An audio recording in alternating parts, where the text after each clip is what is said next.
नमस्कार, the city news के इस बुलेटिन में आपका स्वागत है। कोरोना वायरस से निपटने और लॉकडाउन की स्थिति में सुधार के लिए मंगलवार को स्वास्थ्य और गृह मंत्रालय की संयुक्त प्रेस कॉन्फ्रेंस हुई। इस मौके पर गृह मंत्रालय की संयुक्त सचिव पुण्य सलीला श्रीवास्तव जी ने कहा कि विवाह और शव यात्रा में शामिल होने वाले लोगों की अधिकतम संख्या तय की गई है।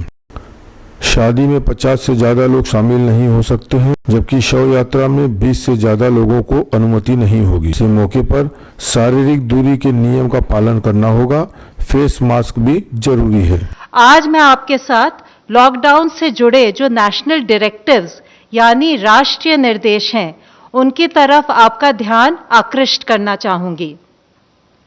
सार्वजनिक स्थानों के लिए जो हमने निर्देश जारी किए हैं, उसमें सबसे पहले यही है कि सभी को फेस कवर यानी फेस मास्क लगाना अनिवार्य है। सार्वजनिक स्थानों पर सबको 2 गज की दूरी बनाए रखना जरूरी है। सार्वजनिक स्थानों पर थूकना दंडनीय अपराध है। इन स्थानों पर शराब, पान, गुटखा, तंबाकू इत्यादि का सेवन करना वर्जित है। दुकानों पर सोशल डिस्टेंसिंग के नियमों का पालन किया जाना अनिवार्य है। दुकान पर एक समय में 5 से अधिक व्यक्ति नहीं हो सकते। किसी भी संगठन या ऑर्गेनाइजेशन को 5 या 5 से अधिक लोगों को एक स्थान पर इकट्ठा करने की अनुमति नहीं है। विवाह संबंधी समारोह में 50 व्यक्तियों से अधिक के शामिल होने पर रोक है। इन समारोह में भी सोशल डिस्टेंसिंग के नियमों का पालन करना आवश्यक है। इसी प्रकार अंतिम संस्कार में भी सोशल डिस्टेंसिंग के नियमों का पालन करते हुए 20 व्यक्तियों से अधिक शामिल नहीं हो सकते।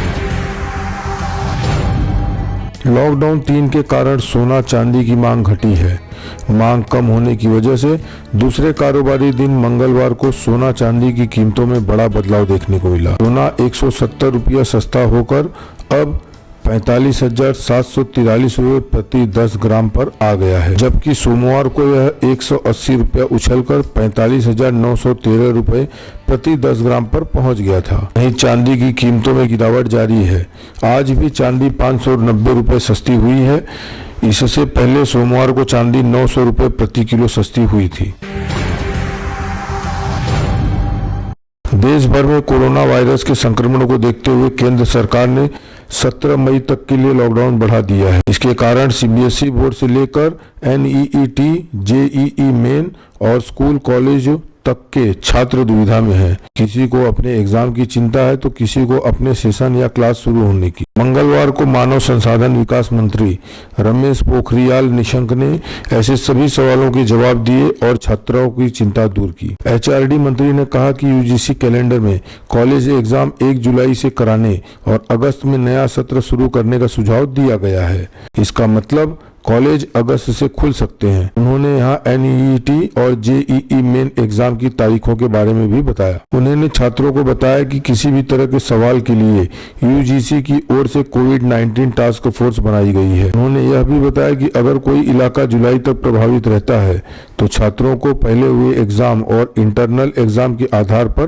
प्रमोट किया जा सकता है। एचआरडी मंत्री ने यह भी बताया कि कोरोना संकट के कारण अब एनईईटी की परीक्षा 26 जुलाई को होगी। इसके साथ ही जेईई मेंस की परीक्षा 18 जुलाई से 23 जुलाई के बीच होगी और जी एडवांस की परीक्षा अब अगस्त में होगी। बहुत सारी सूचनाएं लगातार छात्र और छात्राएं उनके मन में उत्सुकता थी कि ये जेईई की जो परीक्षाएं ये कब होंगी और पूरे देश से लाखों छात्र इससे जुड़े हुए हैं। तो मैं उनको कहना चाहता हूँ आपके माध्यम से कि जो जेईई की जो हमारी परीक्षाएं हैं वो हमने तय किया है कि 19 जुलाई 2020 से 23 जुलाई 2020 तक ये जेईई की परीक्षाएं होंगी। तो जेईई की जो परीक्षाएं होंगी वो जेईई की परीक्षाएं हैं और जेईई की परीक्षाएं जो आपसे चर्चा की, आप 18 से लेकर के 23 तक पूरी तैयारी आप कर रहे होंगे और बहुत सारे छात्रों के मन में था कि कब हो रहा है वो आज से ही जुट जाए और मेरी उनको शुभकामना कि वो बहुत अच्छी तरीके से इस परीक्षा में उत्तीर्ण हो। जेईई एडवांस अगस्त में होगा और उसकी तिथि भी हम आपको अवगत कराएंगे। मेरी शुभकामना है कि आप खूब अच्छी तैयारी करें और आप मुंबई में प्रशासन ने 17 मई तक के लिए आपराधिक प्रक्रिया संहिता CRPC की धारा 144 लागू कर दिया है। मुंबई पुलिस ने कहा है इस दौरान रात 8 बजे से सुबह 7 बजे तक चिकित्सा कारणों को छोड़कर सभी गैर जरूरी सेवाओं के लिए एक या एक से अधिक लोगों की आवाजाही रोकने के लिए भारतीय दंड संहिता की धारा 144 लागू की गई है। मुंबई स्थित वर्ली में कोरोना संक्रमित BDT चौल की इमारतों को अगले 7 दिनों के लिए पूरी तरीके से बंद कर दिया जाएगा। मिली जानकारी के अनुसार BMC अधिकारी और पुलिस में हुई चर्चा के बाद BDT चौल अगले 7 दिन तक लोगों के आने जाने के लिए पूरी तरीके से बंद रखे जाने का फैसला लिया है। BMC कमिश्नर प्रवीण परदेशी ने एक बड़ा फैसला लेते हुए मुंबई में कल से शराब की दुकानों पर प्रतिबंध लगा दिया है। अब मुंबई में कल से शराब की दुकानें नहीं खुलेंगी। कोरोना के बढ़ते मामलों को देखकर BMC ने ये फैसला लिया है। गौरतलब है कि मुंबई में जब से शराब की दुकानें खुली हैं तभी से ही लंबी लंबी कतारें लग रही हैं और लोग सोशल डिस्टेंसिंग का उल्लंघन कर रहे हैं। भावेश तिवारी के साथ Sandeep Choubey, the city news.